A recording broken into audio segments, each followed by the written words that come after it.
प्रेरित पावलले केही सन्देशहरू तीतससँग बाँडेका थिए।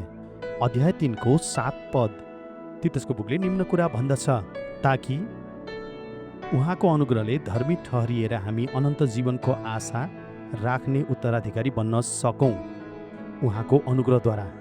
त्यसैले परमेश्वरको अनुग्रह कति महत्त्वपूर्ण छ भन्ने थाहा हुन्छ। त्यो बिना हामी कहिले पनि न्याय हुन सक्दैनौँ, हामी पापमा जिउनेछौँ। हामी उत्तराधिकारी बन्न सकौँ। परमेश्वर उहाँको उत्तराधिकारी तपाईँ बनेको चाहनुहुन्छ? उहाँलाई पछ्याउने उत्तराधिकारी येशू ख्रीष्टमा अनन्तको आशाको जीवन अनुसार यस जीवनमा उत्तराधिकारी बन्न यो जीवन छोटो छ साथीहरू, यो अनन्तको लागि हो। तपाईँ के भन्दै हुनुहुन्छ डाक्टर स्वारेस? म होइन, यो परमेश्वरको वचनले भन्दैछ।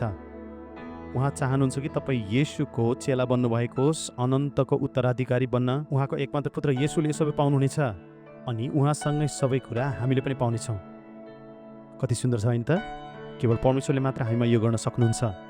धन्यवाद येशू। आउनुहोस् प्रार्थना गरौँ। पिता, हामीले के सिक्नुपर्छ भनेर सिकाउनुहोस्, हामीले के गर्नुपर्छ भनेर देखाउनुहोस्, हामीले के सुन्नुपर्छ, हामीले के बुझ्नुपर्छ र हामीले के भन्नुपर्छ र के भन्नु हुँदैन। प्रभु पिता, हामीलाई पूर्ण रूपमा नियन्त्रण गर्नुहोस्, किनभने तपाईँ मात्र एक हुनुहुन्छ जसलाई सबै थाहा छ।